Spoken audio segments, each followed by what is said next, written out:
Hey everyone, tonight we embark on a journey into a world of quiet contemplation, focused breath, and the exquisite beauty of ink on paper, the tranquil art of Japanese calligraphy. Imagine the hushed stillness of a traditional Japanese room, the faint scent of sumi ink drifting through the air, and the delicate rustle of a brush on fine paper as strokes flow with effortless grace. You might think writing is just writing, but tonight you're about to discover a profound art form that will absolutely not require you to hold a brush.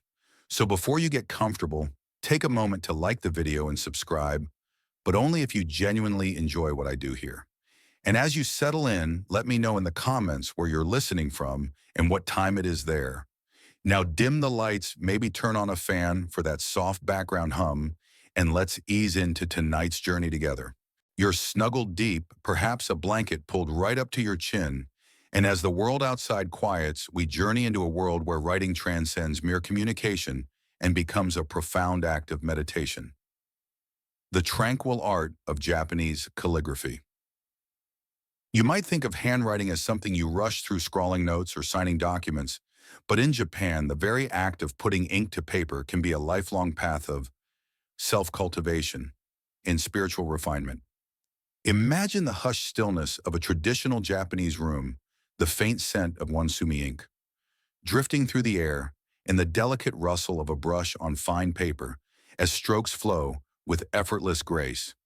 That focused stillness, that conscious breath guiding the hand, that's where our journey begins. Japanese calligraphy, known as Eichori Shodō, Shodō, which literally translates to the way of writing or the way of the brush, is far more than just penmanship. It's considered a highly respected art form, a discipline that integrates body, mind, and spirit. It shares deep philosophical roots with Zen Buddhism and other traditional Japanese arts like the tea ceremony and flower arranging. The very act of practice, the repetitive yet ever-unique motions, is a form of active meditation. You probably won't achieve enlightenment by just listening to me, but you might find a bit of tranquility, which is a good start, right?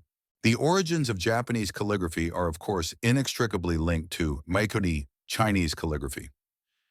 Chinese characters known as kanji, hanzi in Japanese, were introduced to Japan around the 5th or 6th century CE primarily through Buddhist texts and diplomatic exchanges.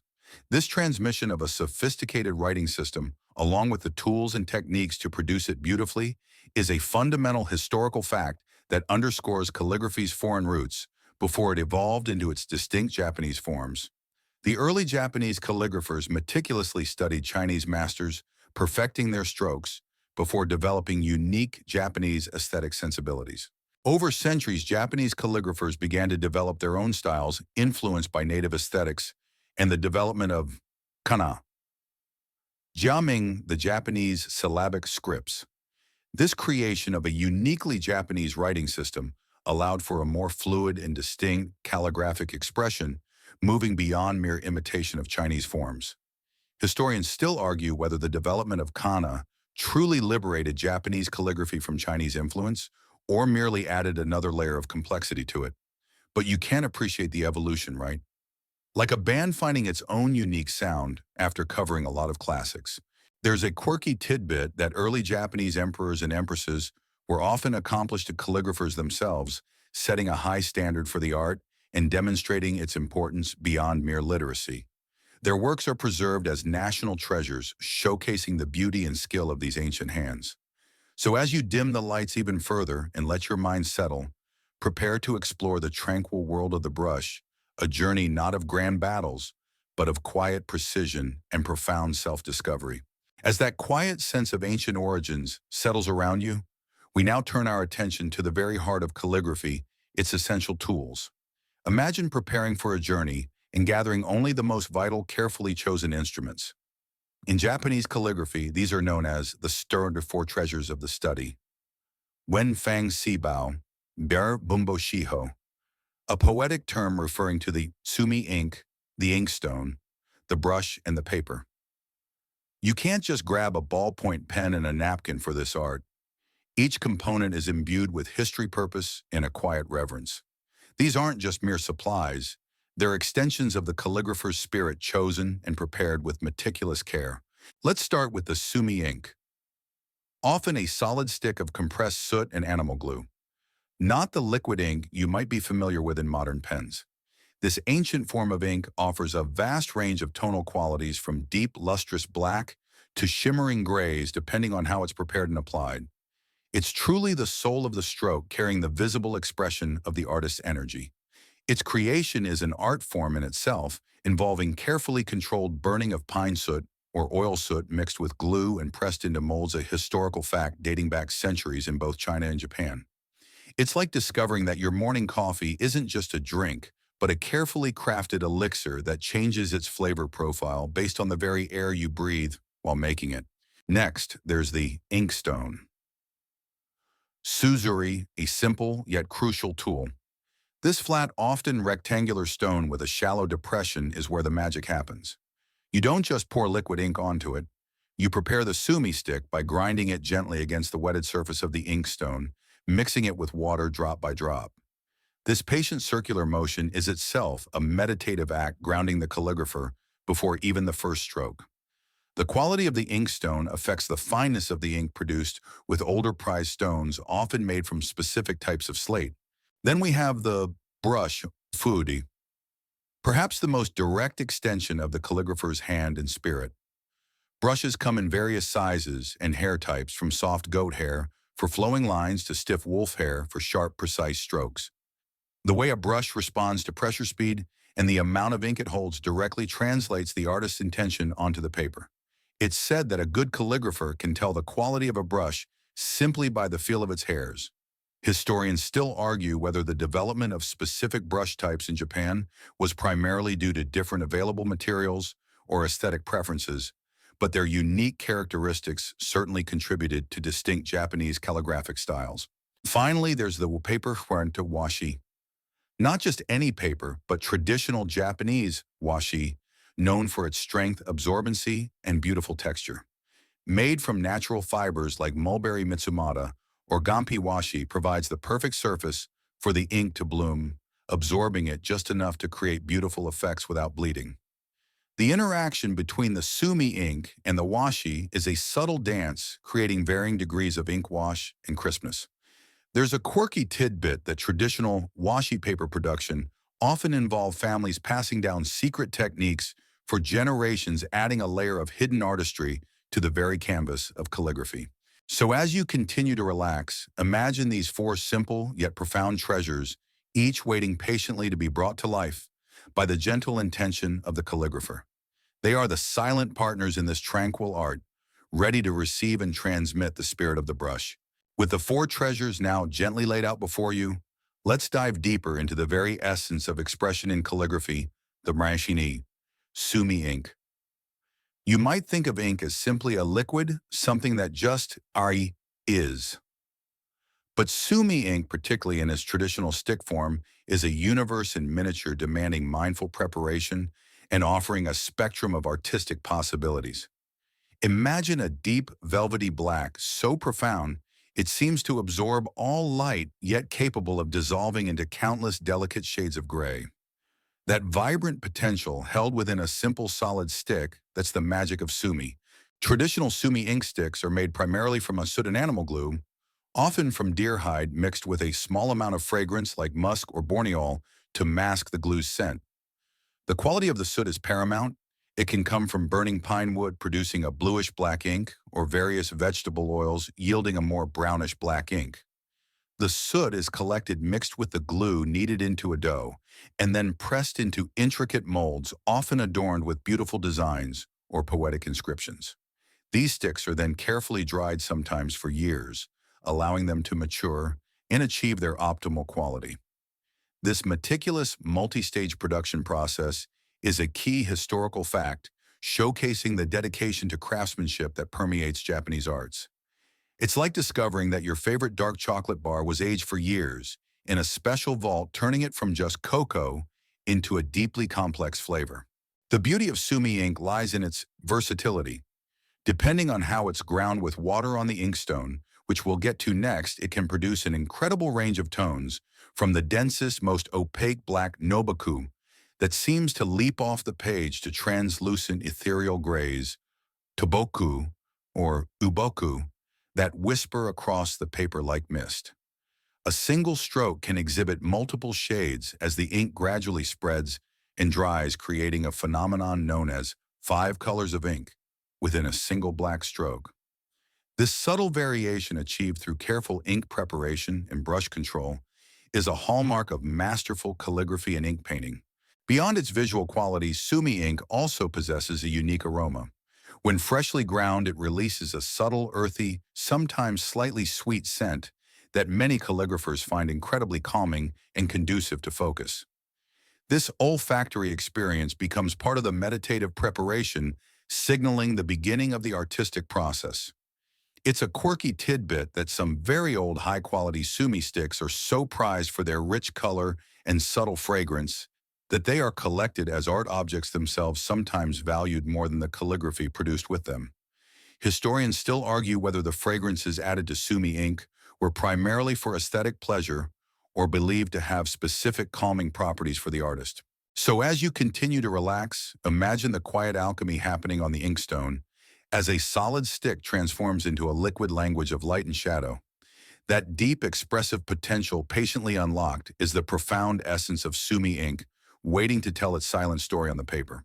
With the sumi ink stick now a clear image in your mind, we move to its indispensable partner, the one inkstone, and the quiet ritual of garihi, churning the ink. You might think of this as a mere preparatory step, a mundane task before the real work begins.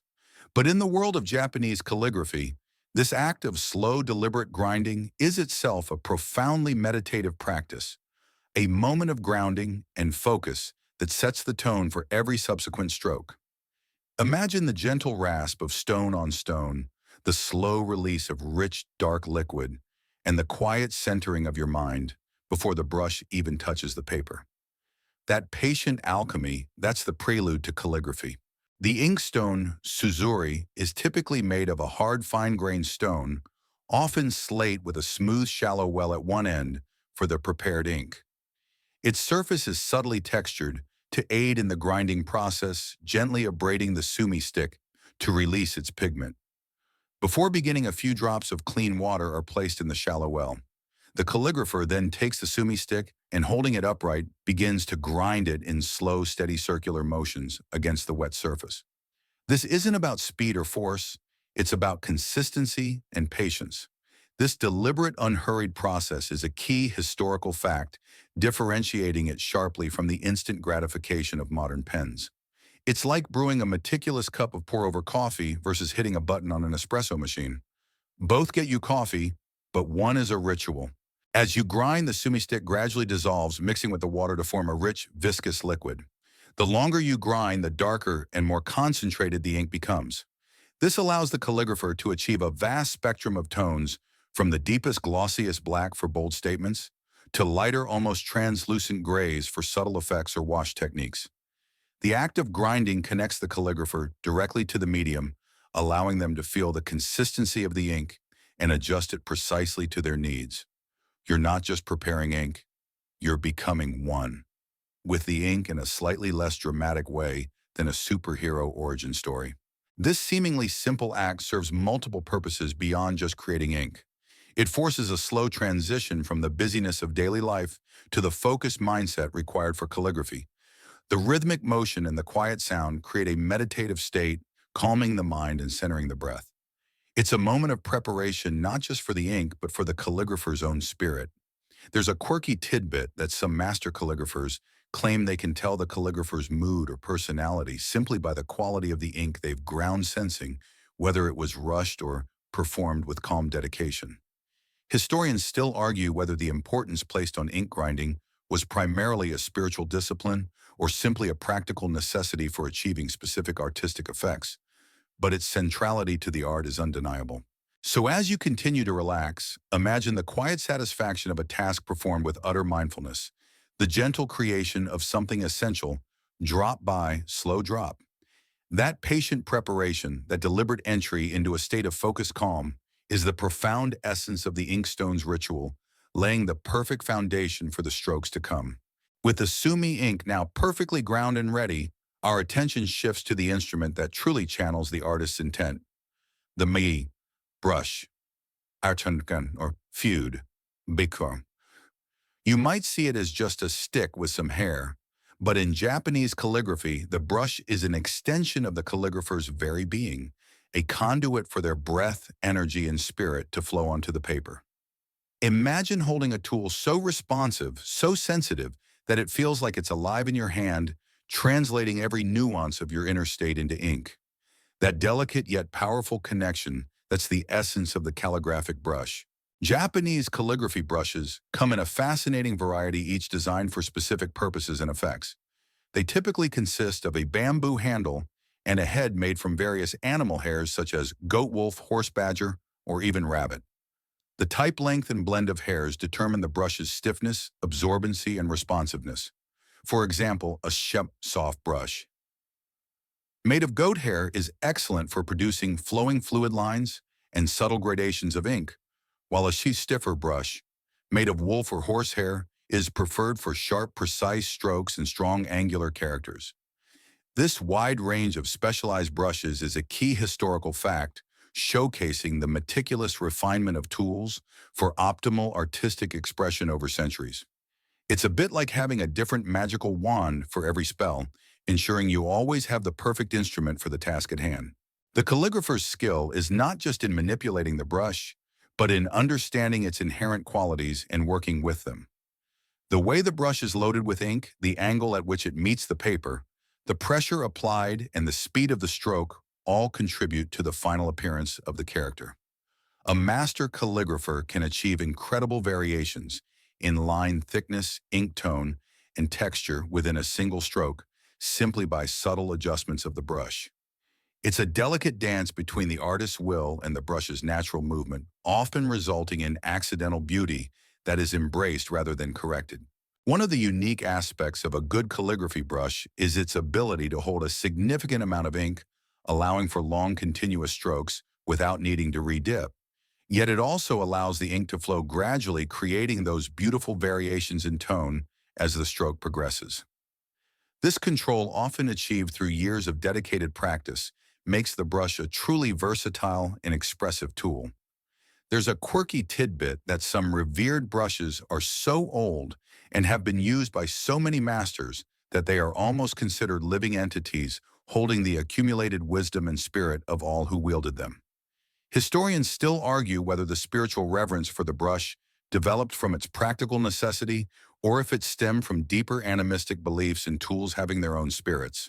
So as you continue to relax, imagine the quiet connection between handbrush and ink, each an integral part of a flowing meditative process. That subtle responsiveness, that direct channel from inner intention to outward form, is the profound essence of the calligraphic brush, ready to bring spirit to paper. With the brush now a vibrant extension of the calligrapher's hand, we turn our attention to its silent partner, the canvas for these inked expressions. Washi paper. You might think paper is just paper, a flat surface, but traditional Japanese washi is a living material imbued with unique textures, absorbency, and a quiet strength that profoundly influences the calligraphic outcome. Imagine a surface that breathes, that subtly responds to every nuance of ink and pressure, absorbing and spreading the pigment in a dance of its own. That responsive organic canvas, that's the magic of washi. Amwayi washian hija literally means Japanese paper, wei on Japanese shirmono paper, and it's far more than just a sheet made from wood pulp.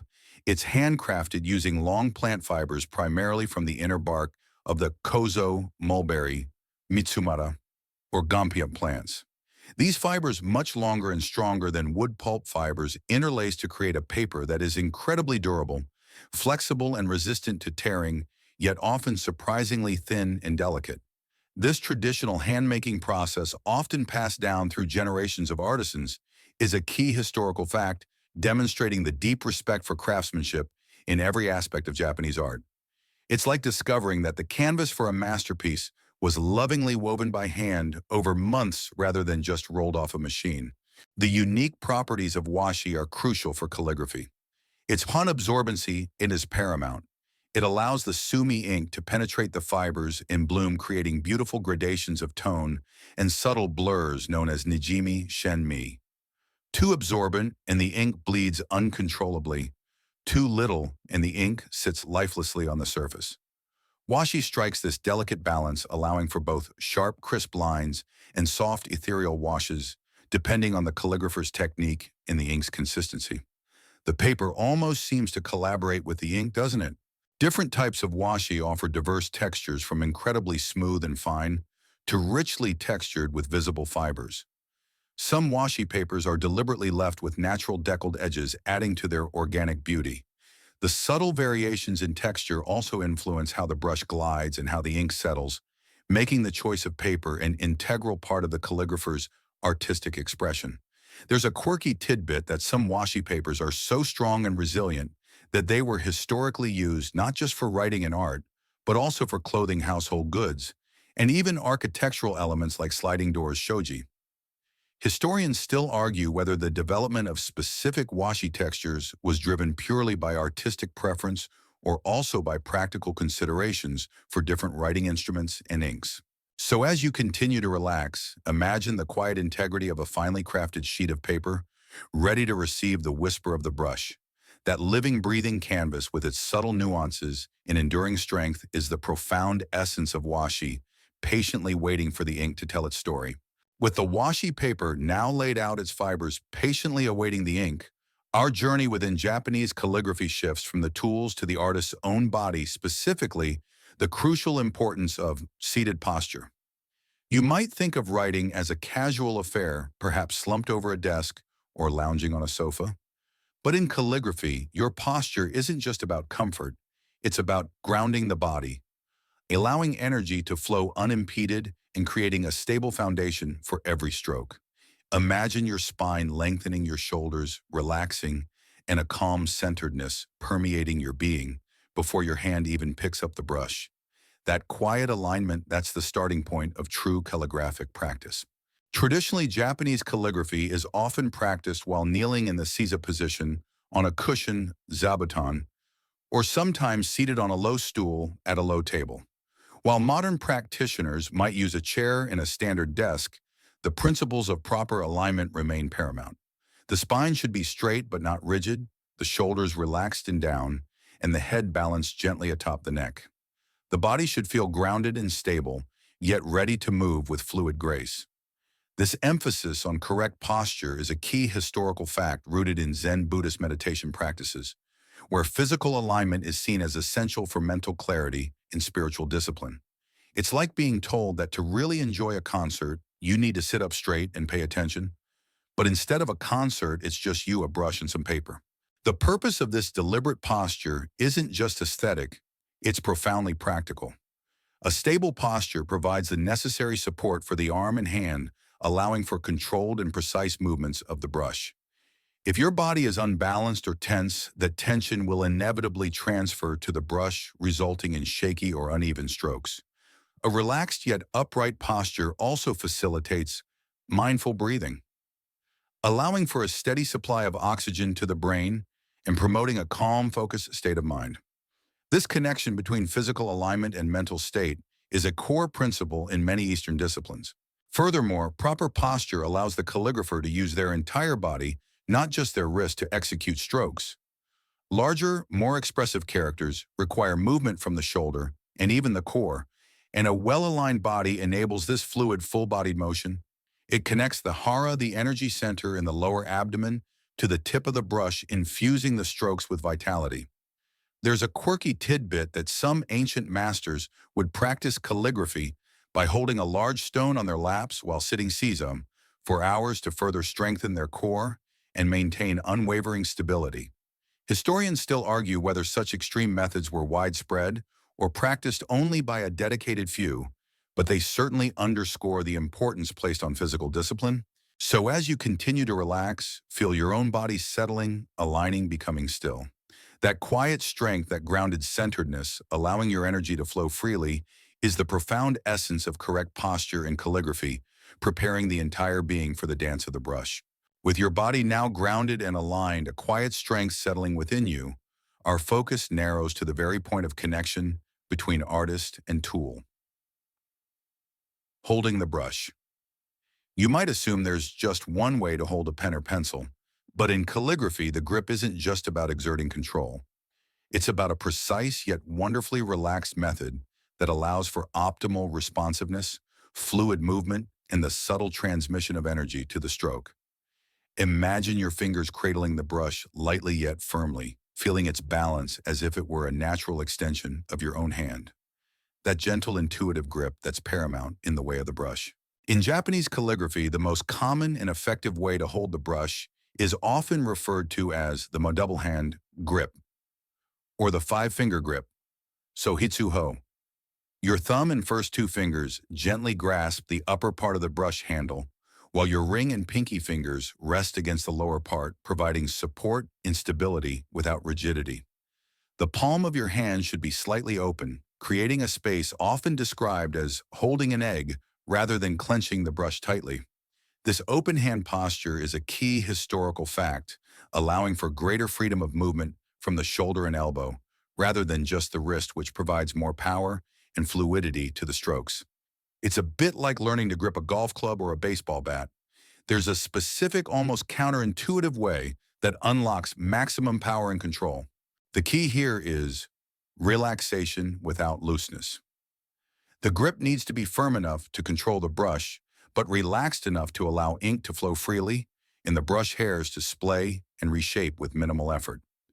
Any tension in the fingers or wrist will inevitably transfer to the brush tip, resulting in shaky lines or a stiff, lifeless stroke. The gentleness of the grip allows for the subtle nuances of pressure and speed that are essential for creating the rich variety of lines characteristic of masterful calligraphy, from thick, powerful strokes to delicate, feathery wisps. This specific way of holding the brush also promotes using your entire arm and shoulder, rather than just your wrist or fingers for many strokes, especially larger characters. This engagement of the larger muscle groups provides a more consistent flow of energy and allows for sweeping, graceful movements. It connects the physical act of writing directly to your core, enabling a direct expression of your inner state. There's a quirky tidbit that some calligraphers practice holding the brush while standing or even walking to emphasize the use of the whole body, demonstrating just how much more than just the fingers are involved. Historians still argue about the exact historical evolution of different brush-holding techniques, but the emphasis on a relaxed, full-body approach has been a consistent principle across centuries. So as you continue to relax, feel the imagined brush in your hand, light and responsive, ready to move with gentle precision. That careful balance between firmness and fluidity, allowing your spirit to flow unimpeded to the paper, is the profound essence of holding the calligraphic brush. With your brush held just so, feeling like an extension of your arm, we now move to the invisible yet foundational element that breathes life into every calligraphic stroke. Mindful breathing. You might not consciously think about your breath when you're writing a grocery list. But in calligraphy, the breath isn't just for staying alive. It's the rhythm, the pulse, and the guiding force that connects your body and mind to the brush, infusing each line with vitality and intention. Imagine a slow, deep inhalation filling you with calm energy and an equally slow exhalation, guiding the seamless flow of ink across the paper. That conscious, steady rhythm, that's the silent heartbeat of calligraphic practice. This integration of breath into the artistic process is a deeply ingrained concept in many traditional Japanese and East Asian arts, from martial arts to tea ceremony. In calligraphy, it's believed that the chi, or vital energy, flows from the artist through their breath down the arm and into the brush, manifesting as the stroke itself. A choppy or uncontrolled breath leads to a stiff or uneven line, while a calm, deep breath allows the ink to flow smoothly and expressively. This deliberate connection between respiration and artistic execution is a key historical fact rooted in ancient meditative practices. It's a bit like a conductor using their breath to set the tempo for an entire orchestra, but the orchestra is just you, a brush, and a piece of paper. Before beginning a stroke, a calligrapher will often take a deep, centering breath, exhaling slowly as they execute the line. This isn't just about oxygen, it's about focus and presence. The duration of a single stroke especially a long continuous one, is often dictated by the length of the artist's exhalation. This natural rhythm allows for an organic flow, preventing hesitation or a sudden loss of control. The very act of breathing becomes an integral part of the creative process, a continuous meditation that deepens the connection between the artist's inner state and the external manifestation of the character. Mindful breathing also helps in maintaining a state of alert relaxation. As you inhale, you gather energy and focus. As you exhale, you release tension and allow the brush to move freely. This prevents stiffness in the shoulders, arms, and hands, ensuring that the energy flows unobstructed to the brush tip. It's a subtle yet powerful technique for achieving both precision and fluidity. There's a quirky tidbit that some calligraphers would even attempt to hold their breath for the duration of a particularly challenging or long stroke, believing it concentrated all their ki into that single moment of creation. Historians still argue whether such extreme breath-holding techniques were widely taught or limited to advanced practitioners seeking to push their physical and mental limits. So as you continue to relax, become aware of your own breath, its gentle rise and fall. That quiet, conscious rhythm guiding your internal energy and allowing for effortless creation is the profound essence of mindful breathing, in calligraphy infusing life into every stroke. With your breath now a conscious guide flowing in harmony with your intent, we arrive at one of the most profound philosophical concepts in Japanese calligraphy. The single stroke, often encapsulated by the phrase ichigo ichi-i, yichi-i-hui. You might imagine a calligrapher meticulously correcting every tiny imperfection, striving for absolute flawlessness. But in this art form, there's a deep reverence for the unique, unrepeatable nature of each stroke, embracing its momentary perfection and imperfections as a reflection of the artist's transient state. Imagine the quiet understanding that this single line, this one character, can never be truly replicated, carrying the complete spirit of this moment, that profound uniqueness that's the essence of the single stroke. Ichigo ichi-i is a Japanese cultural concept often translated as one time, one meeting, emphasizing the unique and fleeting nature of any given moment or encounter. In calligraphy, this means that every single stroke once made cannot be undone or perfectly redone. There's no erasing, no painting over. The ink soaks into the washi paper, becoming an indelible mark, a permanent record of that precise moment in time of the calligrapher's breath focus and emotional state. This philosophical approach is a key historical fact deeply rooted in Zen Buddhist principles of impermanence and mindfulness. It's a bit like trying to perfectly recreate a specific cloud formation. It might look similar, but it will never be exactly the same. This concept demands absolute presence and concentration from the calligrapher. Each stroke must be executed with full awareness, as if it were the only stroke that mattered, or indeed the only stroke you would ever make. There's an intensity to this mindfulness, a quiet commitment to pouring your entire being into that one fleeting moment of creation. The perfect stroke isn't about mechanical precision, but about conveying the artist's spirit, chi-ki, and intention with authenticity. A slight tremor, a subtle unevenness can reveal the human element, adding depth and character, rather than being seen as a flaw. This embraces the idea of wabi-sabi, the appreciation of imperfection and transience. The single stroke captures not just the character, but the calligrapher's momentary state of mind. They're breathing their energy at that exact second. It's a tangible manifestation of a unique, unrepeatable event. There's a quirky tidbit that some calligraphers practice writing the same character hundreds or even thousands of times, not to achieve mechanical perfection, but to deepen their understanding of the character's form and to consistently bring their full presence to each unique attempt. Historians still argue whether the concept of ichigo ichi-i originated specifically within calligraphy or was primarily developed within the tea ceremony before being adopted by other arts. So as you continue to relax, consider the beauty of moments that can't be recaptured, the unique essence of every single experience, that profound acceptance of impermanence, that gentle dedication to being fully present in each unrepeatable instant, is the enduring essence of the single stroke in Japanese calligraphy, a quiet testament to the fleeting beauty of life itself. With the profound philosophy of the single stroke now resonating in your mind, Let's move from abstract principles to the tangible forms on paper, beginning with the foundational style of Japanese calligraphy. Kaisho. Kaishu. You might think of it as just standard script, but in the world of the brush, kaisho is the bedrock, the meticulously crafted alphabet upon which all other expressions are built. Imagine each character standing firm, clear, and perfectly balanced like a precisely built structure where every line serves a deliberate purpose. That stable, deliberate clarity, that's the essence of kaisho. Kisho, often translated as block script or regular script, is the most formal and legible of the Japanese calligraphic styles. It's the first style a student learns, much like you learn to print your letters before tackling cursive. Every stroke is distinct, clearly separated, and executed with precise beginnings and endings. There's no blurring or connecting of strokes within a single character. This emphasis on individual stroke integrity and legibility is a key historical fact, making kaisho the preferred style for official documents, educational texts, and inscriptions, where clarity is paramount. It's like the meticulous blueprint for a beautiful building. Every line has to be exactly right.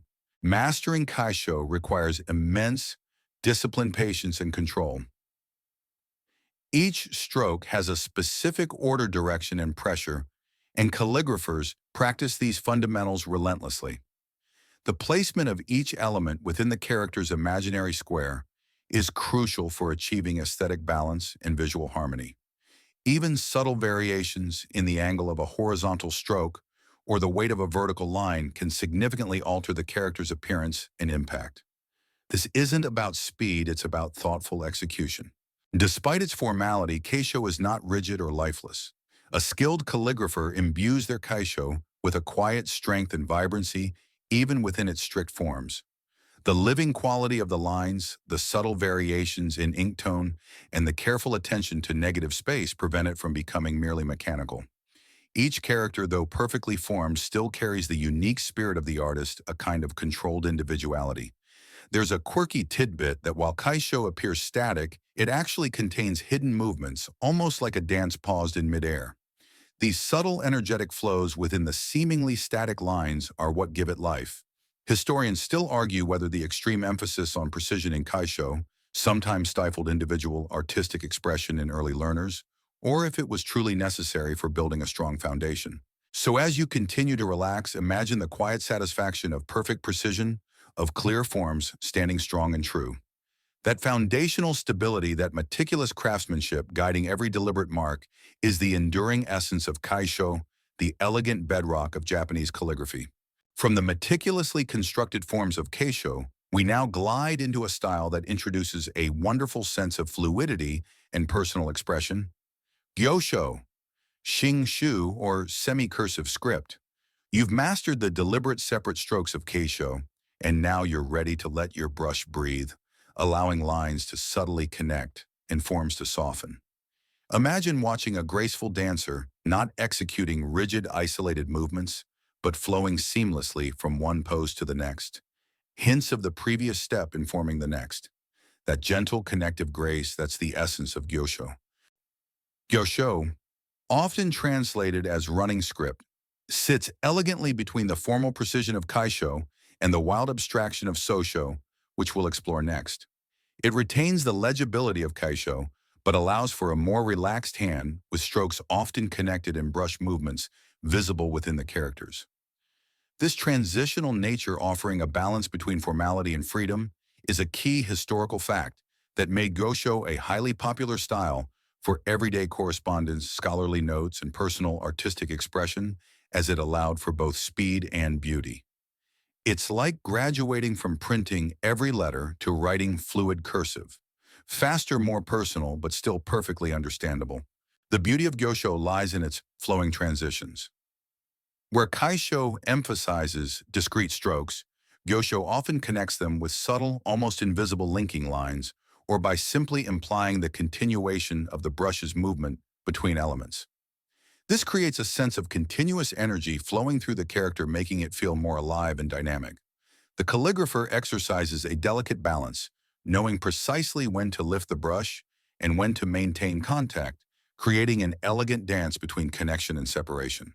Mastering Yosho requires not only the foundational control gained from Kaisho, but also an intuitive understanding of how strokes naturally connect and simplify.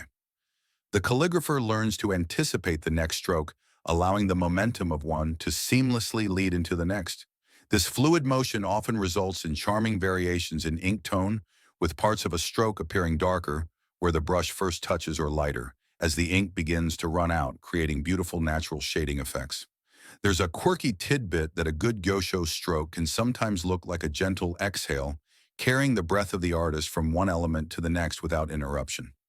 Historians still argue whether the development of gyosho was a natural progression towards speed and efficiency or a deliberate artistic choice favoring expressiveness over strict adherence to form. So as you continue to relax, imagine the quiet elegance of lines flowing into one another, each stroke gracefully connected to the last. That gentle rhythm, that seamless transition from form to form, is the profound essence of gyosho, the semi-cursive grace that breathes fluid life into calligraphy. From the gentle flowing connections of gyosho, we now take a leap into the realm of pure artistic abandon and abstract beauty. Sosho. Cao Shu, often called cursive or grass script. You've seen the careful precision of kaisho and the elegant flow of gyosho.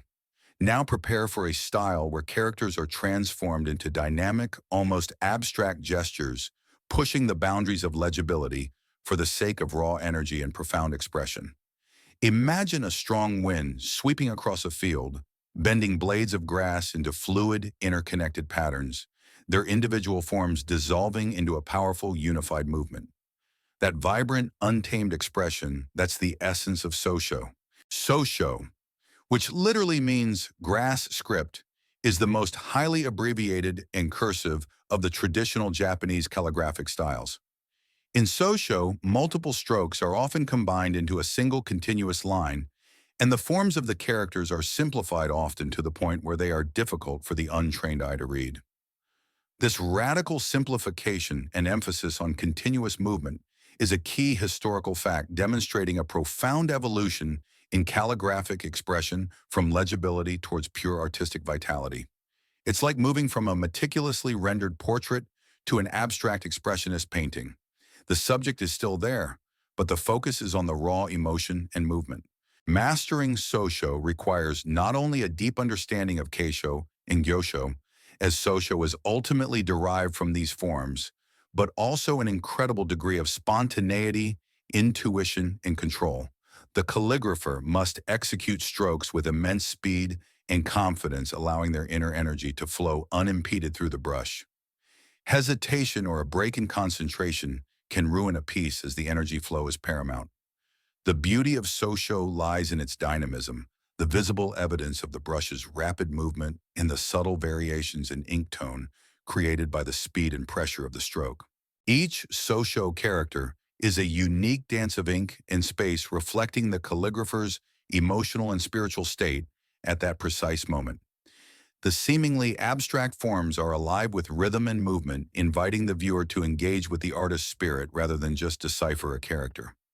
It's often said that Sosho reveals the true character of the artist, as there's no hiding behind meticulous precision, only genuine intention and skilled spontaneity. There's a quirky tidbit that learning to read Sosho is often compared to learning a new language, as the characters can look so different from their Kaisho counterparts that they are almost unrecognizable. Historians still argue whether the development of Sosho was purely an aesthetic progression, or if it also served a practical purpose for very fast note-taking among literate elites. So as you continue to relax, imagine the exhilarating freedom of a brushstroke that captures raw energy and fleeting emotion, a dynamic dance of ink on paper. That vibrant, untamed expression, that profound leap into abstraction, is the enduring essence of Sosho, the wild grass script that reveals the true spirit of the calligrapher. From the wild expressive movements of Sosho, we now turn to a distinctly Japanese form of script imbued with its own unique elegance and poetic flow. Kana. Jiaming.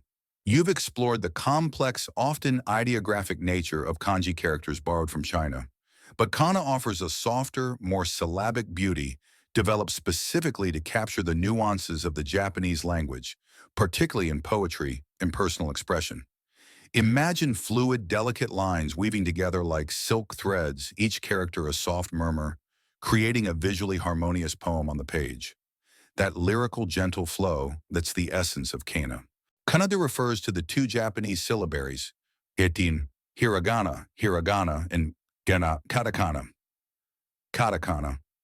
Hiragana, with its rounded, flowing forms, evolved from simplified versions of kanji characters over centuries, primarily used by women in the Heian court for writing poetry diaries and personal letters. Katakana, with its sharper, more angular forms, developed from parts of kanji and was initially used more by Buddhist monks for annotations. This parallel development of distinct syllabaries allowing for phonetic representation of Japanese is a crucial historical fact, marking a significant step in the evolution of a uniquely Japanese writing system, diverging from the purely ideographic Chinese.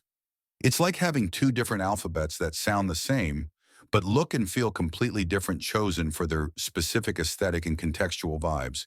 The beauty of kana calligraphy lies in its graceful interconnectedness and rhythm.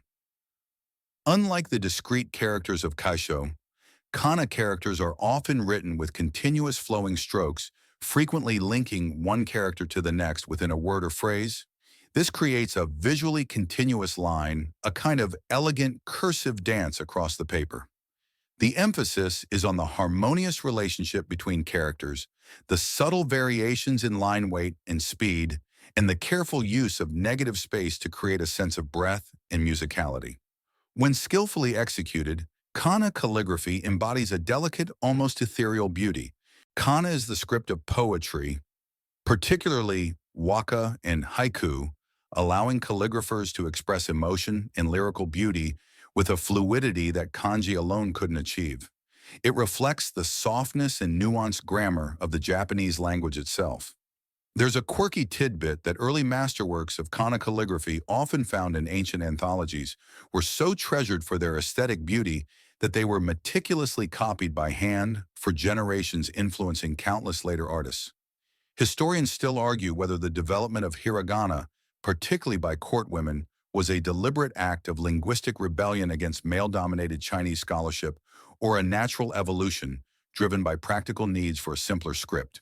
So as you continue to relax, imagine the quiet murmur of a gentle poem, each line flowing seamlessly into the next, carrying profound meaning with graceful simplicity. That lyrical, elegant, and uniquely Japanese flow, capturing the very essence of spoken beauty, is the enduring essence of kana calligraphy. From the poetic fluidity of kana, we now take a delightful detour into a charming and often whimsical corner of Japanese calligraphic art. Etymojis are playful pictorial characters.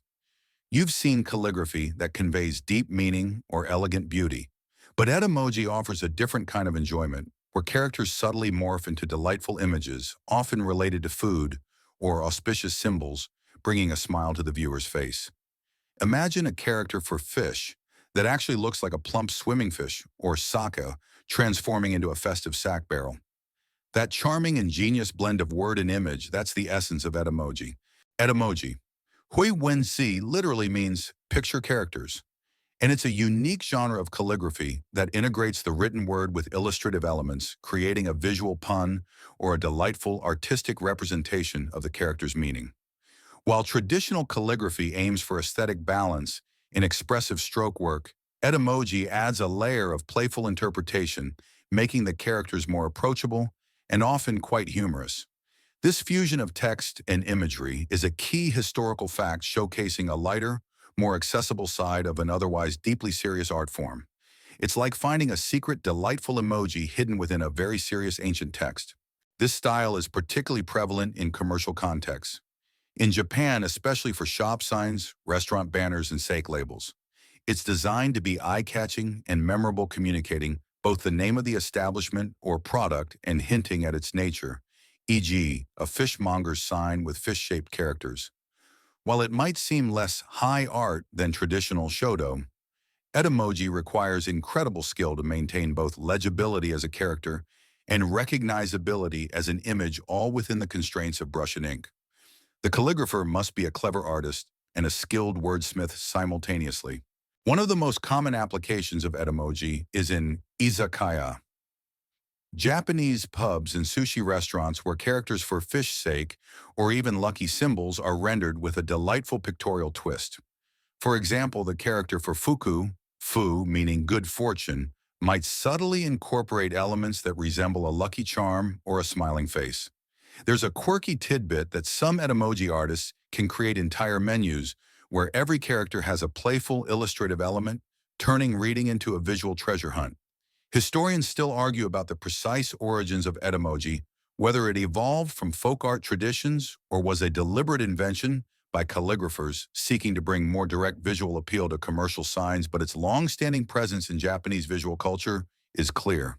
So as you continue to relax, imagine the quiet joy of discovery, seeing a familiar character suddenly reveal a hidden image, a playful wink from the artist. That charming ingenuity, that delightful blend of language and art is the enduring essence of etymology, reminding us that even the most profound arts can have a lighthearted, captivating side. From the playful imagery of etymology, we now delve into one of the most profound and often misunderstood elements of Japanese calligraphy, the art of space, known as an akinama jin. You might instinctively focus on the inked lines, the characters themselves believing they are the sole focus of the artwork. But in shodō, the empty spaces, the areas where the brush hasn't touched, are just as important, if not more so, than the visible strokes. Imagine a perfectly balanced composition where the quiet stillness between forms speaks as eloquently as the forms themselves. That deliberate, significant emptiness, that's the essence of Ma. Mahawum is a uniquely Japanese aesthetic concept that refers to the conscious and intentional use of negative space or interval in art, music, architecture, and even daily life. In calligraphy, it's the understanding that the areas of the paper left untouched by ink are not merely blank. They are active, vital components of the composition interacting dynamically with the characters. This deliberate use of void is a key historical fact deeply rooted in Zen Buddhist philosophy, which often emphasizes the importance of emptiness and impermanence. It's like the pregnant pause in a piece of music. The silence itself becomes a powerful part of the melody. A master calligrapher doesn't just write characters, they sculpt the space around them. The placement of characters on the paper, the distance between strokes, the varying sizes of individual characters, and the overall arrangement all contribute to the effectiveness of Ma. The white space gives the characters room to breathe, prevents them from feeling cramped or cluttered, and guides the viewer's eye through the composition. Without well-executed Ma, even technically perfect characters can feel heavy or lifeless. The concept of Ma also extends to the subtle variations within a single character. The tiny white spaces within a complex kanji character, for example, are carefully considered and controlled. These internal voids contribute to the character's balance and legibility, even in highly cursive styles like sosho. It's a bit like arranging furniture in a room. The empty floor space around the furniture is just as important for flow and comfort as the furniture itself. There's a quirky tidbit that some calligraphers practice sketching compositions, focusing only on the negative spaces, outlining the uninked areas first to fully grasp their importance before applying any ink. Historians still argue whether the concept of Ma was initially developed independently within different Japanese arts, or if it originated primarily in one art form, like calligraphy or garden design, and then spread. So as you continue to relax, look beyond the obvious. Feel the quiet power of what is not said, what is not drawn, what is not there. That profound stillness, that deliberate emptiness that creates balance and allows expression to truly breathe, is the enduring essence of Ma, the art of space in Japanese calligraphy. With the profound interplay of ink and space now understood, let's delve into an even deeper philosophical core of Japanese calligraphy: inner harmony beyond mere perfection.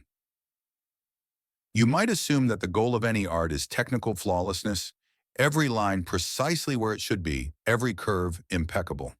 But in shodō, the true aim transcends mechanical precision, striving instead for a reflection of the artist's inner state, their spirit, and the unrepeatable energy of the moment. Imagine a stroke that, while perhaps not geometrically perfect, resonates with a profound sense of peace or vitality, conveying a deeper truth than mere exactitude ever could. That spiritual resonance, that's the true measure of calligraphic harmony. In Japanese calligraphy, the concept of wash perfection is fluid and subjective. While fundamental techniques and forms must be mastered, remember our discussion of kaisho. The ultimate goal is not to produce a copybook perfect character, but to infuse the work with keichi, or vital energy, and to convey the artist's unique spirit, shuhitsu. This emphasis on inner expression over external, flawless appearance is a key historical fact differentiating it from Western notions of artistic precision during various periods. It's like judging a chef not just by how perfectly symmetrical their plating is, but by the warmth, flavor, and soul they pour into the food. A character that is technically perfect but lacks vitality or emotional depth is considered lifeless. Conversely, a character with subtle imperfections, a slightly wavering line, a spontaneous splatter of ink, a variation in dryness, can be celebrated if it reflects the genuine energy and emotional state of the artist. These slight deviations are not flaws to be corrected, but unique expressions of the one-time one meeting. Concept Ichigo Ichii, remember that from Section 10, capturing the transient reality of the creative moment, the calligrapher learns to trust their intuition and the spontaneous flow of the brush. This focus on inner harmony also means that the calligrapher's mental and emotional state profoundly impacts the artwork. A calm, centered mind produces balanced, serene strokes, while a distracted or agitated mind might result in tense or erratic lines.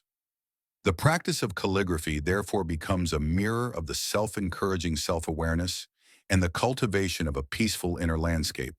There's a quirky tidbit that master calligraphers sometimes intentionally introduce, a subtle break or fly white cassure in their strokes, where the brush hairs momentarily separate to reveal the texture of the paper and create a sense of movement and dry energy, which might look like a mistake to the untrained eye but is a deliberate artistic effect. Historians still argue whether the embrace of imperfection was an evolution stemming from the inherent challenges of the medium or a direct philosophical influence from Zen Buddhist aesthetics. So as you continue to relax, let go of the need for rigid perfection and embrace the beauty of genuine expression.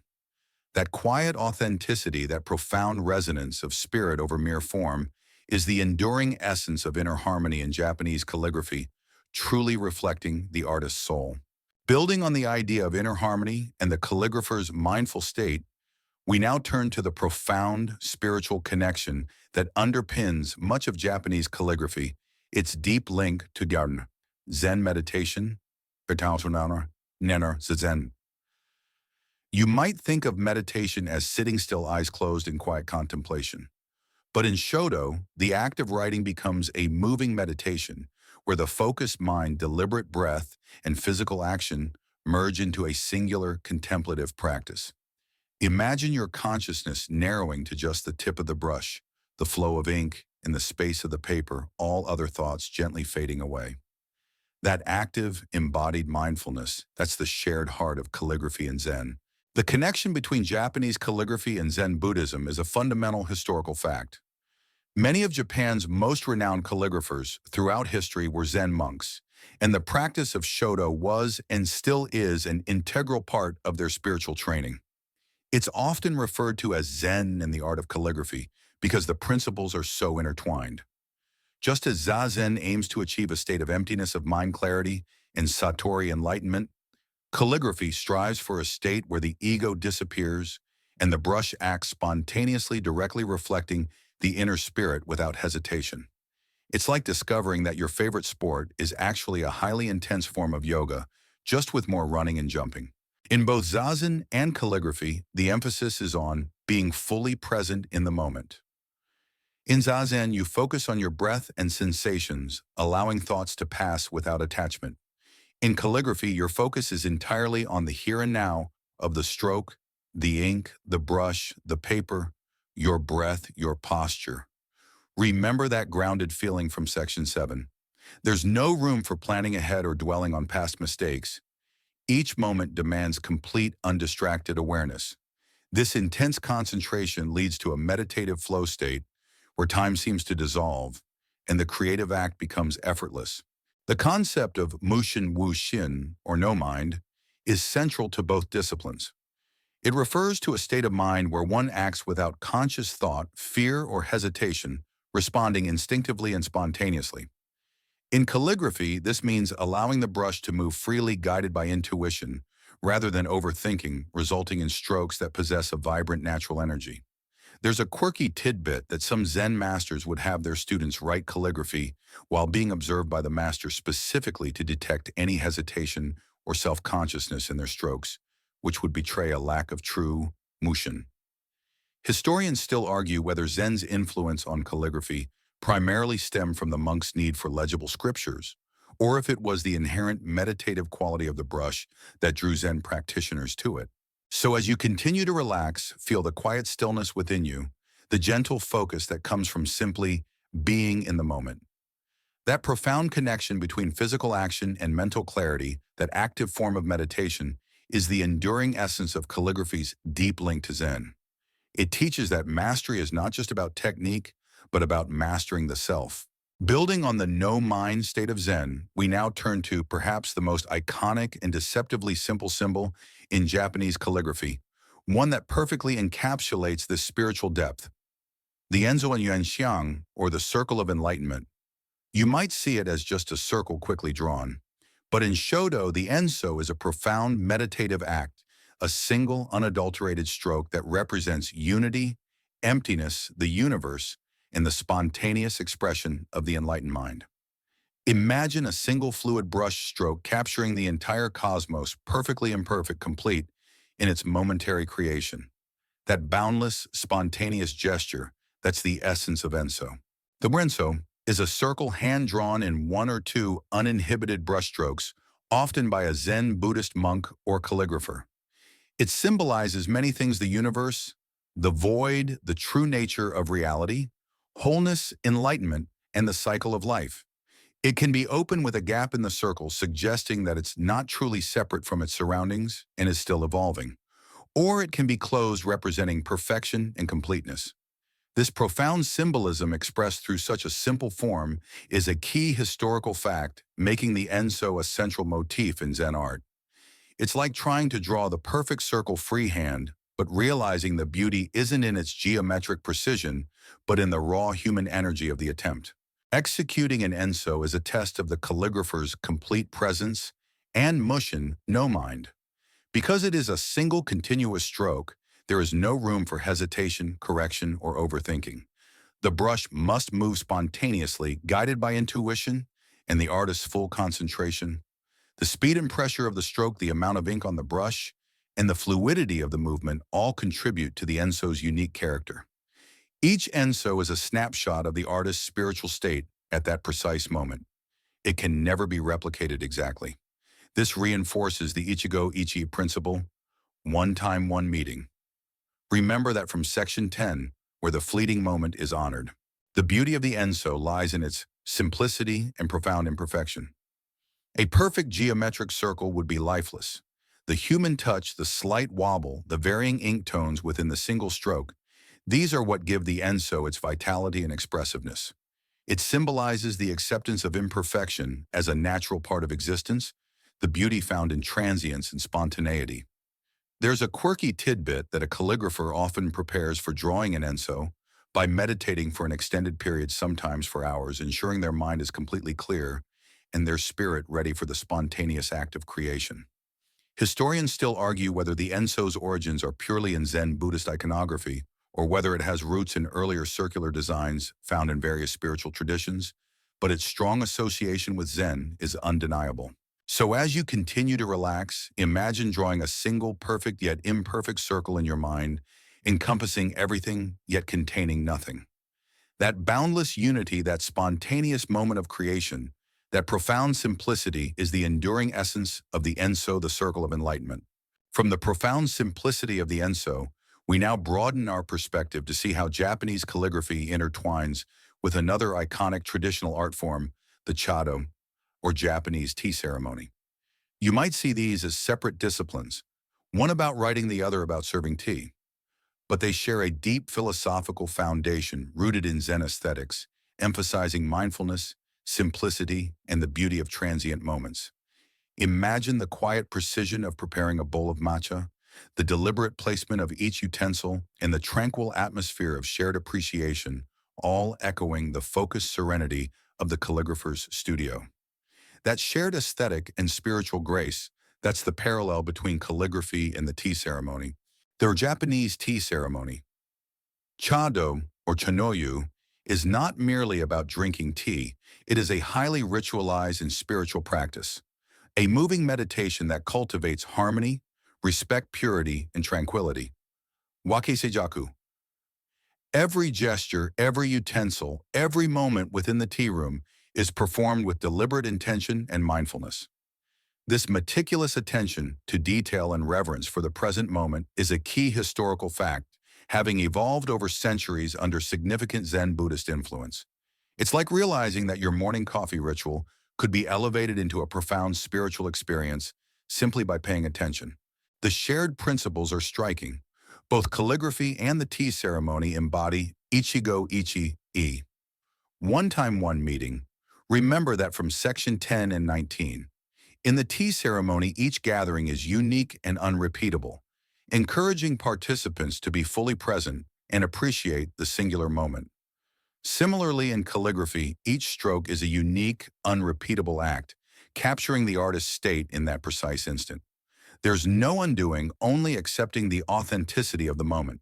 Both arts also emphasize meharanenon, negative space from section 16, and the beauty of wabi-sabi, the acceptance of imperfection and transience.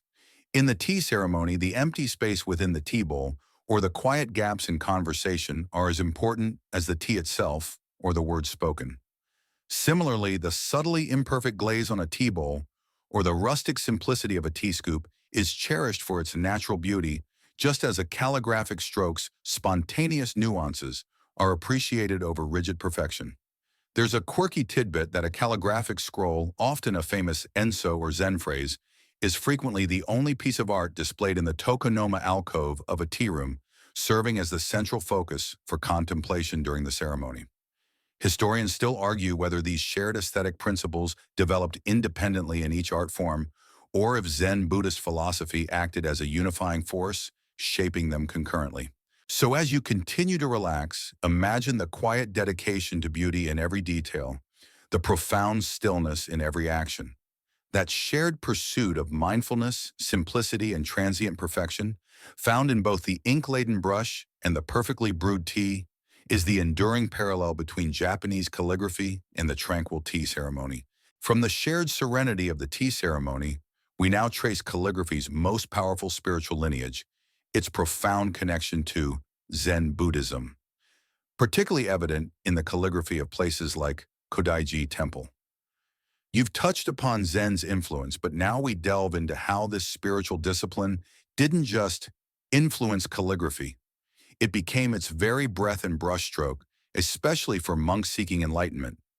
Imagine a monk seated in quiet meditation, then rising to express that profound stillness, that sudden flash of insight through a single bold stroke of ink. That direct spiritual transmission, that's the essence of Zen calligraphy. Many of Japan's greatest calligraphers throughout history were not professional artists in the modern sense, but Midanan Buddhist monks. Zazen practitioners remember from section 18. For them, the act of writing calligraphy, or shodō, was an extension of their daily spiritual practice, a form of moving Zen. It wasn't about creating something beautiful for display, though beauty often resulted. It was about manifesting their inner spiritual state, their journey towards Satori enlightenment directly onto paper. This integration of art and spiritual discipline is a key historical fact fundamental to understanding Zen calligraphy. It's like a martial artist performing a kata, not for combat, but to perfectly embody discipline and mental clarity. Sakuri Kodaiji Temple. In Kyoto, a prominent Zen temple founded in 1606 is a superb example of a place where Zen aesthetics, including calligraphy, flourished. Many Zen masters associated with this temple left behind powerful calligraphic works, often brief phrases, Zengo, Shan Yu, or single characters that encapsulated profound Zen teachings. These were not just words, they were visual sermons, direct expressions of an awakened mind intended to provoke contemplation in the viewer. The starkness, the spontaneity, and the controlled imperfection, remember from section 17 in these works, are direct reflections of Zen principles. The goal of Zen calligraphy is to write with emotion, wushin no mind, a state where the ego is absent and the brush moves spontaneously, intuitively guided by profound insight rather than conscious thought. This uninhibited flow allows the calligrapher to express their true nature and the immediate experience of enlightenment. The resulting strokes are often raw, energetic, and unpredictable, yet possess a profound vitality that cannot be achieved through mere technical skill. There's a quirky tidbit that some Zen calligraphers would write there. Enso the Enlightenment Circle, remember that from section 19 with their eyes closed or in the dark to truly emphasize the no-mind principle and rely solely on intuition and internal energy. Historians still argue whether the apparent roughness in some Zen calligraphy was a deliberate aesthetic choice to reflect spiritual awakening or simply a consequence of the monk's intense focus on meaning over formal beauty. So as you continue to relax, feel the quiet power of a mind unburdened expressing profound truth with effortless spontaneity. That direct spiritual transmission, that embodiment of insight through the brush, is the enduring essence of Zen calligraphy, a legacy of enlightenment etched in ink. From the profound spiritual depths of Zen calligraphy, we now turn to a more lyrical and narrative realm, exploring how calligraphic aesthetics have deeply interwoven with classical Japanese literature. You might think of literature as just words on a page read silently. But in Japan, the visual presentation of those words, the calligraphic hand that penned them, was often considered an integral part of the artistic experience, adding layers of meaning and beauty, particularly in poetry and narrative tales. Imagine reading a poem where the very strokes convey the gentle rustle of leaves or the fleeting melancholy of a moonlit night. That visual symphony of text and artistry, that's the essence of calligraphy's literary link. Japanese literature, especially from the Heian period, 794 and 1185 CE, is replete with examples where the beauty of the calligraphy was as important as the literary content itself. Noblemen, and particularly court women, practiced calligraphy diligently, often spending hours perfecting their hand. Masterpieces like The Tale of Genji, Yuanshi Wu Yu, Genji Monogatari, often attributed to Murasaki Shikibu, were not just read for their narrative. Their original handwritten versions were admired for the exquisite kana calligraphy. Remember those flowing delicate forms from section 14 that brought the stories to life on beautifully decorated paper. This aesthetic fusion of writing and visual art is a key historical fact, creating a holistic artistic experience for the educated elite. It's like owning a first edition of a beloved novel where the unique typeface and the paper quality are just as cherished as the words themselves. Calligraphers would often select specific types of washi paper, remember its unique textures from section 6. Perhaps dyed with natural pigments, adorned with scattered gold or silver leaf, or subtly printed with auspicious patterns, to complement the emotional tone and content of the text.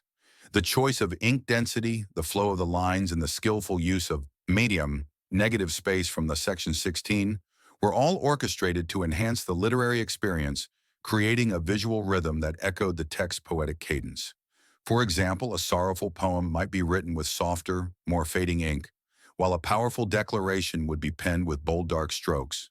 The literary context often informed the calligraphic style. A personal letter might feature intimate, slightly irregular characters, while an official poem would demand a more refined and elegant hand.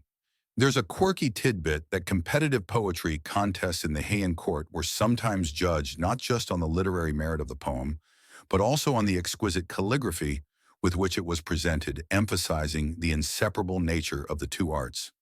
Historians still argue whether the dominance of calligraphy in presenting literature sometimes overshadowed the accessibility of the text itself, making it an art form primarily for a discerning few. So as you continue to relax, imagine the quiet elegance of words made visible, where every stroke carries both meaning and a whisper of artistic intent. That seamless intertwining of text and visual beauty, where literature itself becomes a calligraphic masterpiece, is the enduring essence of calligraphy's profound link to Japanese literary art. From the graceful pages of literary masterpieces, we now shift our gaze to an unexpected hand wielding the delicate brush, the samurai's brush. You might associate samurai with fierce swordsmanship, battle cries, and unwavering loyalty, a far cry from the quiet contemplation of calligraphy. But for many warriors, the art of the brush was an integral part of their training, a profound discipline for cultivating mental clarity, spiritual focus, and an unshakable inner calm, even amidst the chaos of conflict. Imagine a warrior having just put down his sword, picking up a brush, and finding a different kind of precision, a different kind of strength in the fluid dance of ink. That disciplined tranquility, that's the samurai's connection to the brush. For the samurai, particularly those influenced by Zen Buddhism, a connection we discussed in section 18, calligraphy was not just an aesthetic pastime, it was a form of active meditation and a vital part of their martial arts training. The same principles of intense focus, disciplined breath, remember that from section 9 and spontaneous action required in battle, were honed through the seemingly gentle act of writing. The control of the brush, the concentration required for each stroke, recall Ichigo Ichii from section 10, and the ability to express one's true spirit through the ink were seen as direct parallels to the mental fortitude needed on the battlefield. This integration of artistic and martial disciplines is a key historical fact, demonstrating a holistic approach to self-mastery in samurai culture. It's like discovering that your favorite elite special forces unit practices knitting to improve their hand-eye coordination and patience. The samurai sought to achieve wushin no mind in both sword fighting and calligraphy. In swordplay, mushin allows a warrior to react instinctively and effectively without hesitation or fear. In calligraphy, it enables the brush to move freely, unburdened by self-consciousness or overthinking, creating strokes that possess genuine vitality and power. The swift, decisive, and unrepeatable nature of a perfect sword stroke found its artistic counterpart in a perfectly executed calligraphic character. Both demanded a singular, focused intention that flowed from the core of the being. Many famous samurai warriors, including legendary figures and Zen-influenced daimyo, were accomplished calligraphers. Their surviving works often display a powerful dynamic quality, reflecting their disciplined spirit and inner strength. They would often write Zen phrases or single characters that embodied virtues like bushido, the warrior's code, or mu, emptiness. There's a quirky tidbit that a samurai might judge the character of an opponent not just by their sword technique, but also by the quality of their calligraphy, believing that a shaky or indecisive hand revealed a weakness in spirit. Historians still argue whether the practice of calligraphy among samurai was primarily a spiritual exercise, a mark of refined education, or a practical way to maintain mental sharpness outside of combat. So as you continue to relax, imagine the quiet power of a mind disciplined, a spirit focused, finding a different kind of strength in the fluidity of a brushstroke.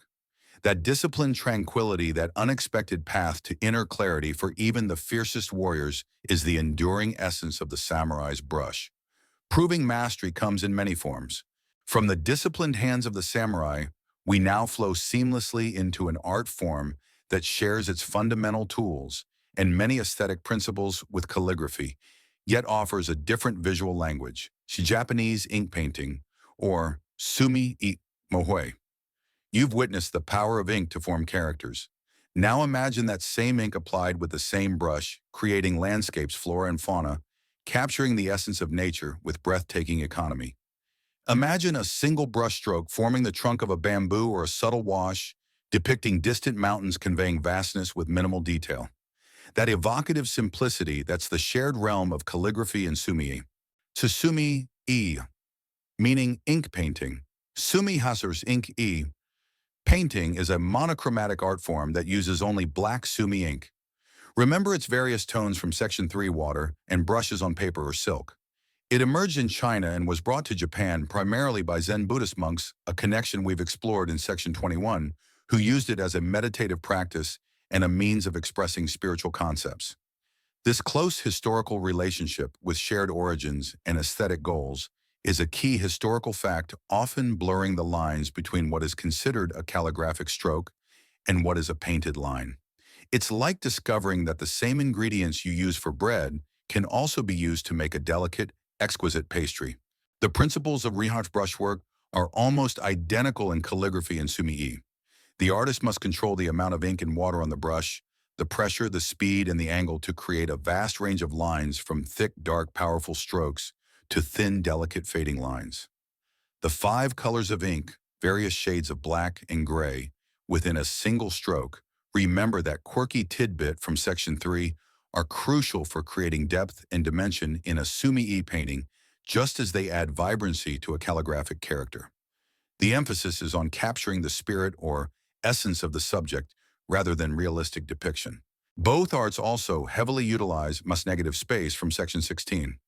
In sumi-e, the untouched white areas of the paper are vital for suggesting mist sky water or the vastness of emptiness. The composition relies on the interplay between the inked forms and the surrounding void, creating balance and inviting contemplation.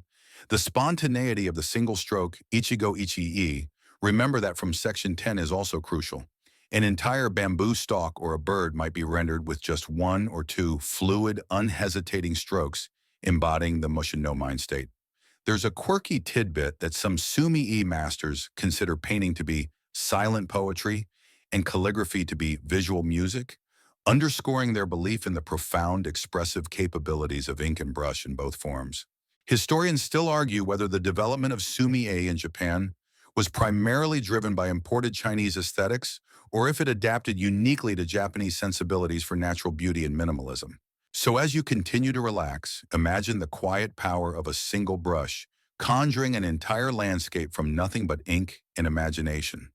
That shared lineage, that common language of the brush, expressing both characters and cosmos, with evocative simplicity is the enduring essence of the close relationship between calligraphy and sumi-e. From the expressive landscapes of sumi, we now turn to a miniature yet profoundly significant element that completes a calligraphic masterpiece, seal carving. Specifically, the personal seals known as hanko or insho. You've seen the flowing ink, the carefully chosen paper, but often at the end of a Japanese calligraphic work, there's a small red mark, a signature not written but stamped. Imagine a tiny piece of stone meticulously carved with intricate characters, becoming the final personal imprint of the artist's spirit. That delicate personalized mark, that's the art of seal carving. A palmar seal. Yin-in is an essential component of East Asian art, including Japanese calligraphy and painting.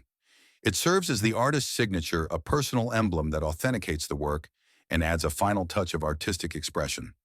Unlike a handwritten signature, which can vary, a seal provides a consistent, unique mark. These seals are typically made of stone wood or sometimes ivory and are carved by specialist artisans or often by the calligraphers themselves. This tradition of authenticating artworks with seals is a key historical fact dating back centuries in both China and Japan. It's like a secret handshake that only true art connoisseurs recognize, verifying the authenticity of a masterpiece.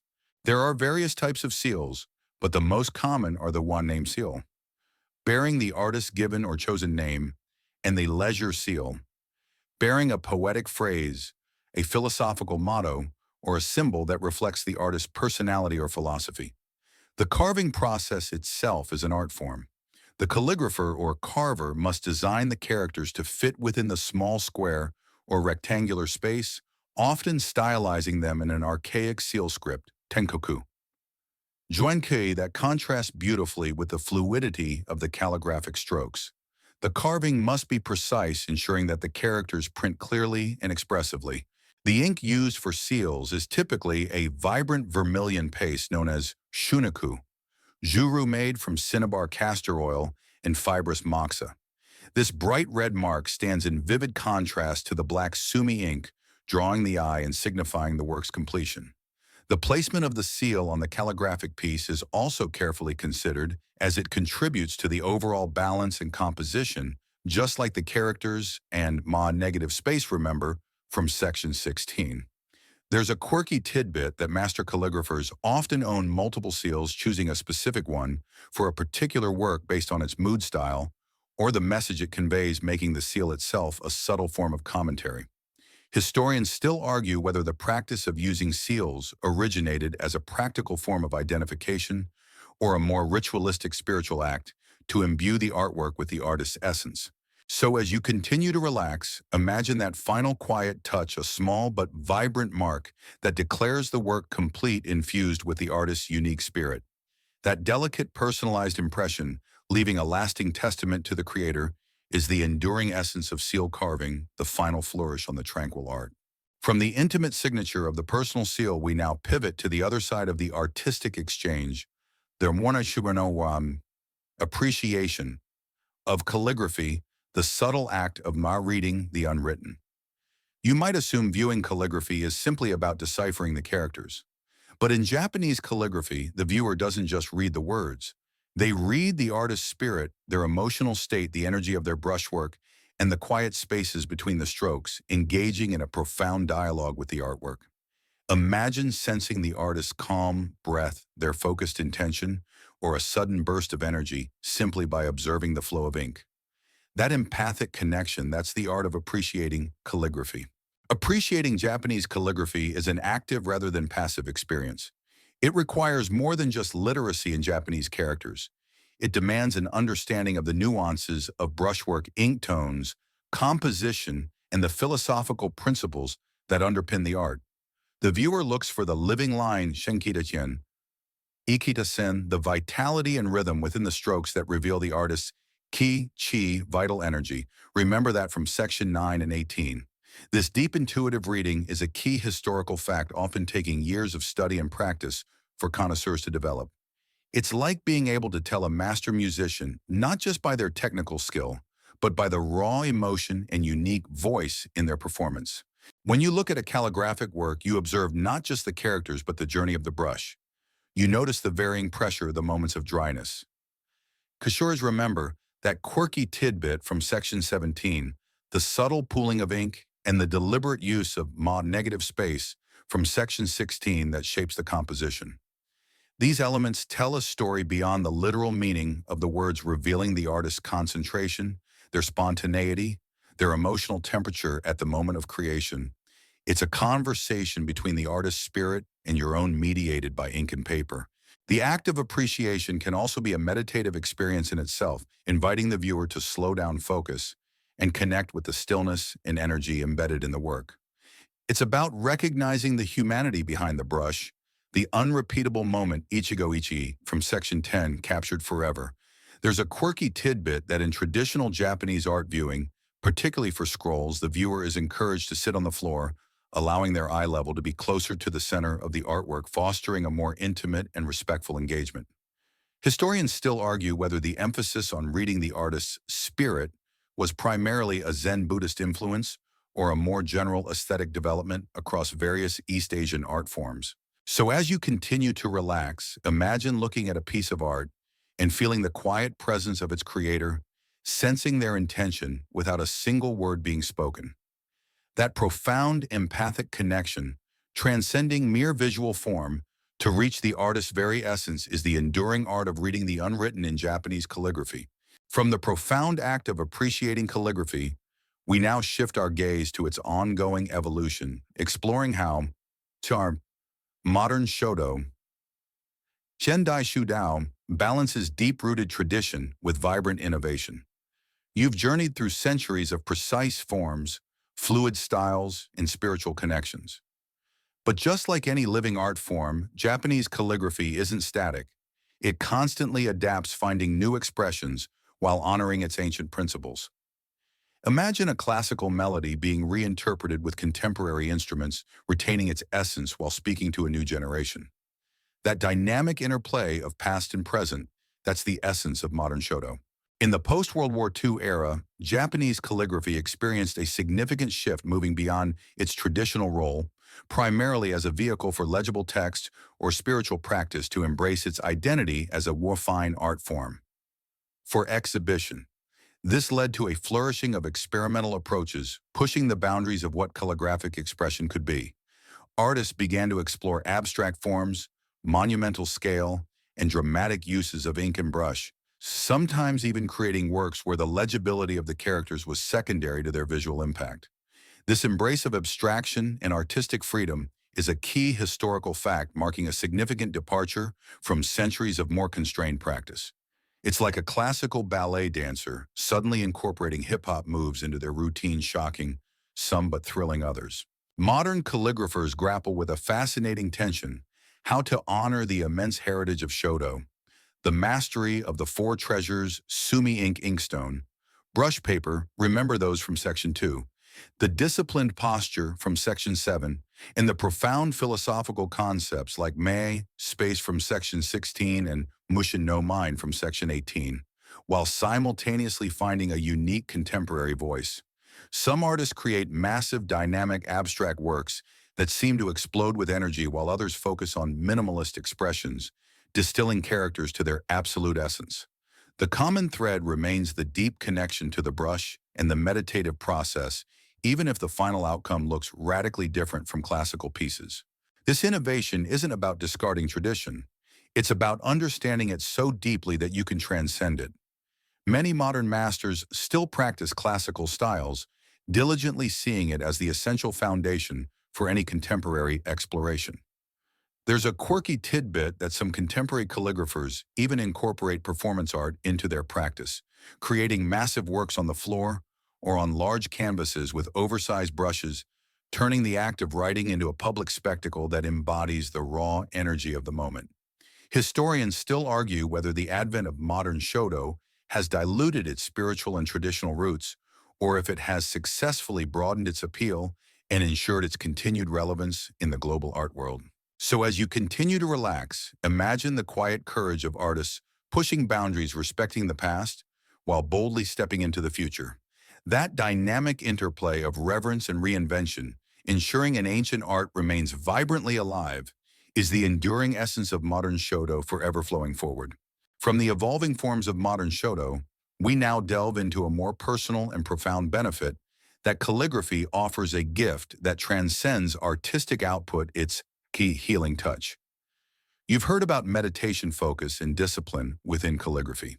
But beyond the aesthetics and philosophy, the very act of practicing this art can be a powerful therapeutic tool, offering solace, stress relief, and a path to mental clarity in our often chaotic lives.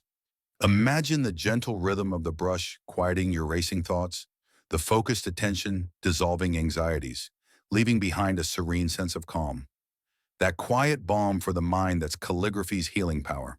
The meditative nature of calligraphic practice is well documented and has been recognized for centuries as a means of cultivating inner peace and reducing stress.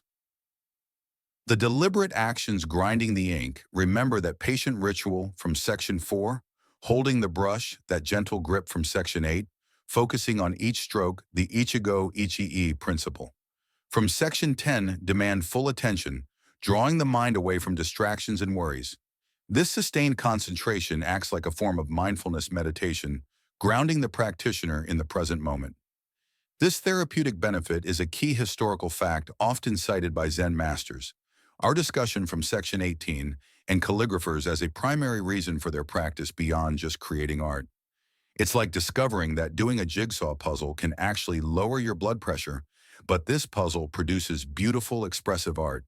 The rhythmic motion of the brush combined with mindful breathing from section 9 creates a soothing effect on the nervous system.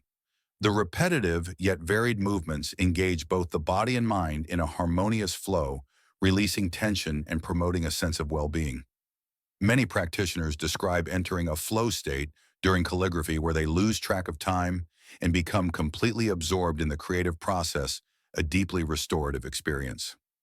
This immersion provides a much-needed respite from the demands of daily life.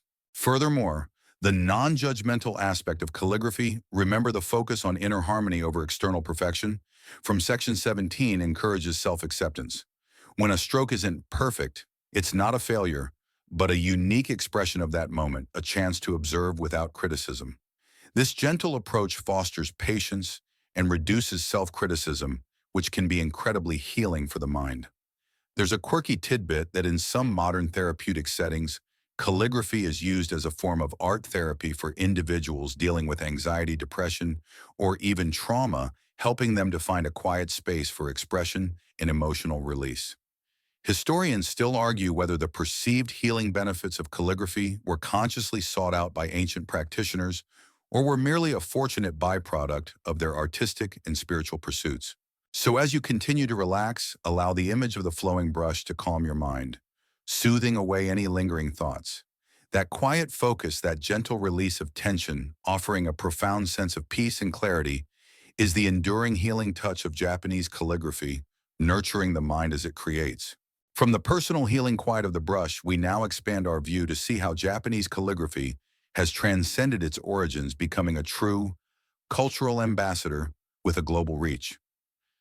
You've explored its intricate history, its profound philosophy, and its various applications. But this ancient art isn't confined to Japan's shores.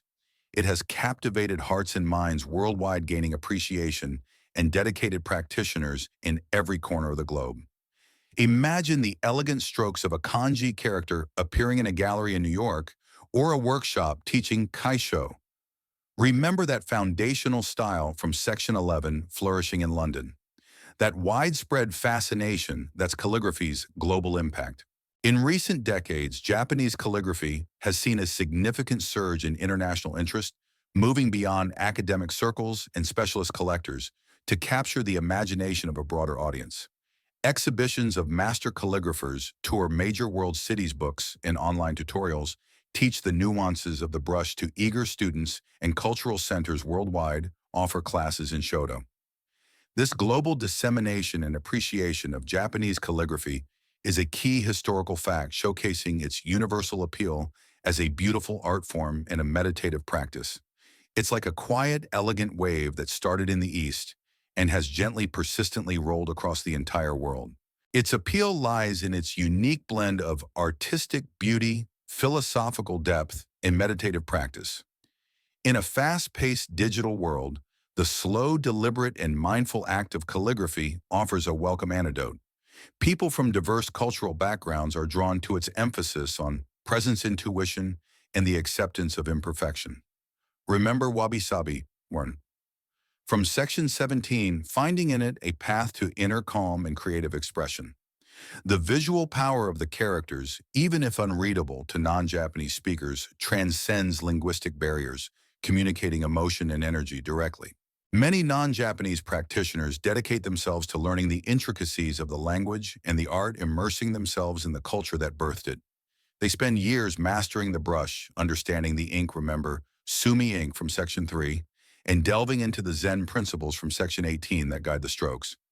There's a quirky tidbit that in some Western countries, calligraphy clubs and societies focused on Japanese shodō are thriving, with members from all walks of life bonding over their shared passion for the brush and its tranquil pursuit. Historians still argue whether the global popularization of Japanese calligraphy leads to a deeper understanding of its cultural roots, or sometimes risks superficial appreciation of its aesthetic without its philosophical context. So as you continue to relax, imagine the quiet beauty of a timeless art form, gently crossing borders and cultures, bringing its unique blend of elegance and tranquility to new hearts and hands. That pervasive influence, teaching patience and mindfulness, one stroke at a time, is the enduring essence of Japanese calligraphy as a global ambassador. As our journey through the tranquil art of Japanese calligraphy draws to a close, and you feel the gentle weight of slumber upon you, we arrive at a final moment of reflection. The enduring way of the brush.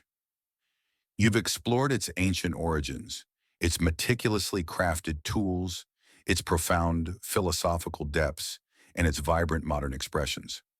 What remains is a timeless appeal, a quiet power that continues to resonate with those seeking beauty, discipline, and a deeper connection to themselves and the world.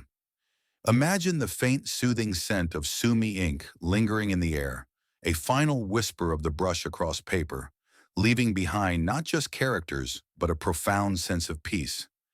That lasting impression that is the ultimate impact of the way of the brush. We began with the initial spark of its origins, brought from China, evolving into uniquely Japanese forms, recognizing that calligraphy is far more than just writing. It is a path to self-cultivation.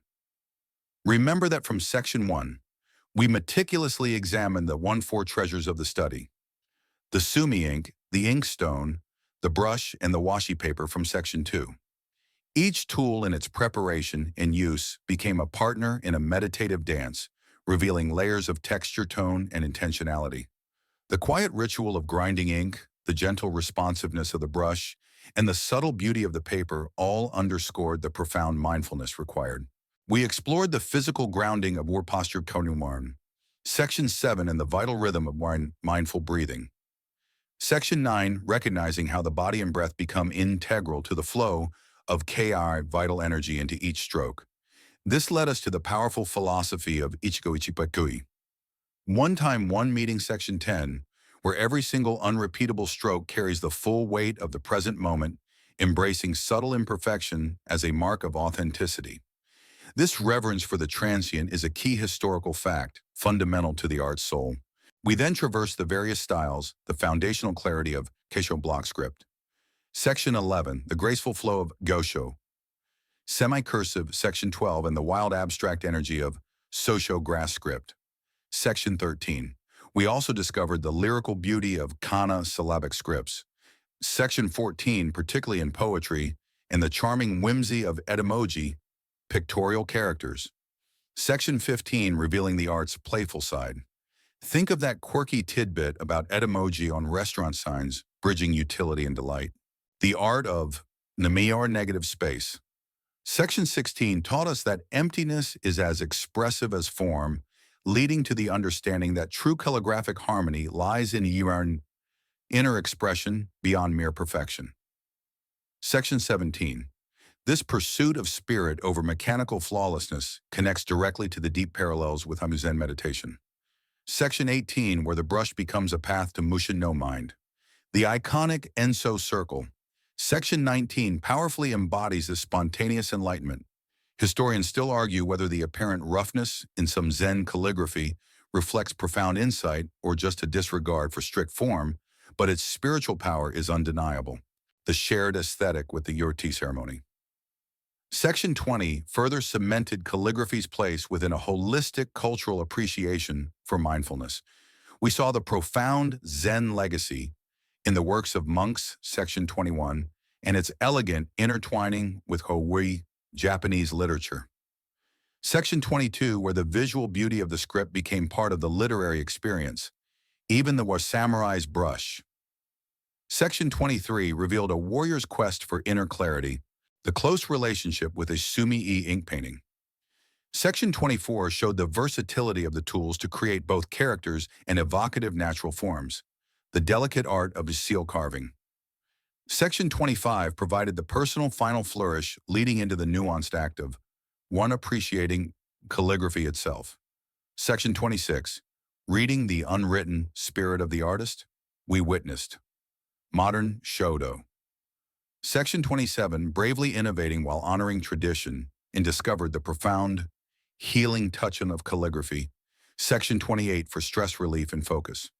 Finally, we acknowledged its role as a cultural ambassador. Section 29, spreading its tranquil influence globally. The enduring way of the brush teaches patience, discipline, and the beauty of the present moment. It reminds us that even in a world of constant digital chatter, there is profound value in the deliberate analog act of creation, connecting hand, mind, and spirit. It's a quiet testament to the human desire for balance and authentic expression. Now, as the whispers of ink and brush gently fade, allow yourself to drift effortlessly into the soft embrace of slumber. Feel the lingering peace from these ancient traditions, a quiet calm settling over you, like a warm silken blanket. Your thoughts, once active, are now softening, blurring at the edges, like ink bleeding subtly on washi paper. There is nothing left to do, nowhere left to be, except here in this quiet, peaceful space. Let your breath deepen, becoming a slow, gentle rhythm, a lullaby drawing you deeper into rest. The journey is complete, the stories have been told, and now all that remains is the profound stillness of a mind at peace. Release every tension, every lingering thought, and surrender to the soothing current of sweet dreams. Sweet dreams.